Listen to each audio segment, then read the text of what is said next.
Hello everyone, Namaskara and welcome back. Growing up in India, Indo-Chinese was my go-to cuisine. It was pretty much Chinese food adapted to Indian taste buds. After moving here to the West, I think this cuisine was added to the list of things I miss back home. To satisfy our ever-craving taste buds, my husband and I are always experimenting in the kitchen.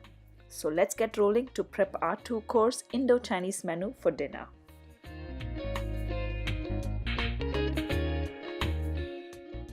The first dish is my favorite lettuce wraps, and this is curated to our taste by my husband. The main ingredient for this is boneless chicken thighs, which needs to be minced. For all the vegetarians out there, you can replace this with tofu or potato. To start with, drizzle some olive oil and then add chopped garlic and chopped ginger. My husband loves cooking Chinese in a wok, but you can use whatever dish you have at home. Then add in some chopped onion and give this mixture a good mix.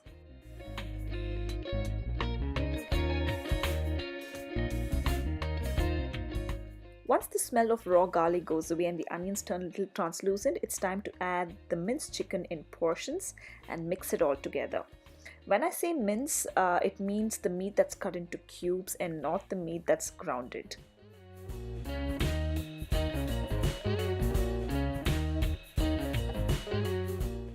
After the chicken is almost cooked, sprinkle in some salt. I am really not sure how this step did not get recorded, but don't forget the salt, but make sure it's really little. Then goes the spices. Add in the pepper, chili flakes, and coriander powder.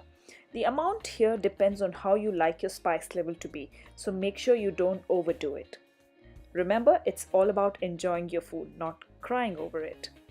As always, here my husband is eyeballing the proportions completely.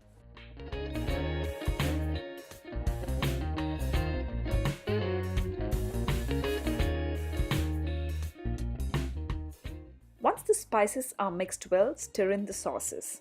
First goes the dark soy sauce and then some regular soy sauce. You can use the low sodium version of these sauces if you're conscious about your salt intake. And this is one of the reasons I asked you to sprinkle the salt in the beginning to the chicken instead of just pouring tablespoons of it, because soya sauces have a high salt content. Now the key ingredient, balsamic vinegar. I think this is what gives the taste, and it's really strong, so make sure you don't use too much of it as well. And finally, some rice vinegar.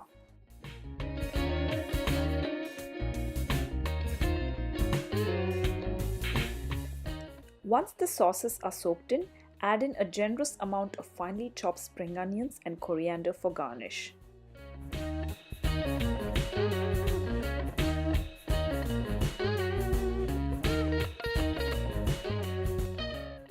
Give it a good mix and this dish is pretty much ready to be served.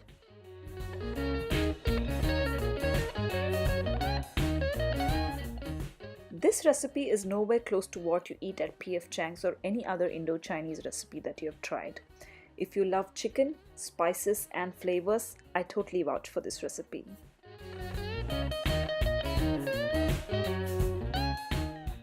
Another important thing to remember is to use the right kind of lettuce, which is the iceberg lettuce.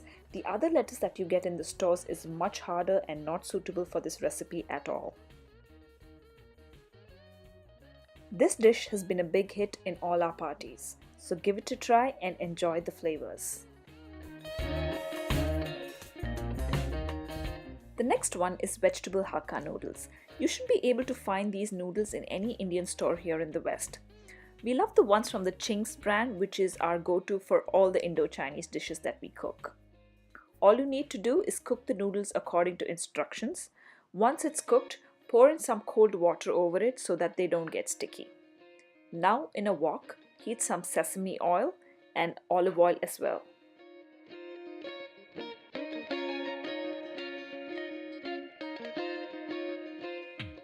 Then goes in some chopped garlic and ginger.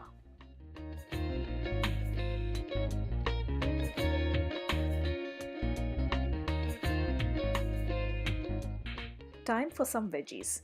Here goes some diagonally cut beans. I like it cut this way, especially for fried rice and noodles. It's a personal choice. And then add some chopped carrots, Of course, you can use vegetables of your choice or even add meat or egg depending on how you like it. Sprinkle in some salt and allow this to cook for some time. Now goes some spices, which is the pepper and chili flakes.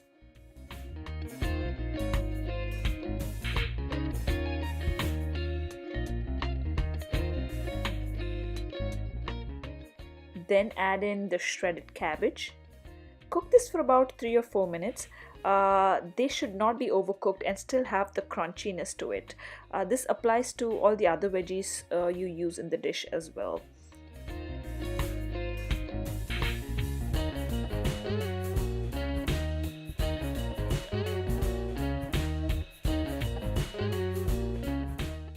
Once the cabbage is cooked, we are back to the Ching's brand goodness. Sprinkle the veg Hakka Noodles masala on the veggies and mix it all together.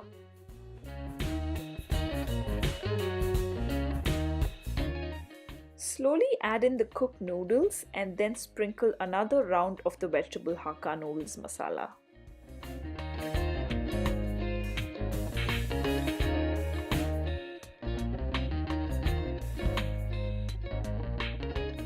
Give this all a good mix and throw in some finely chopped spring onions, and this dish is ready to be gobbled up.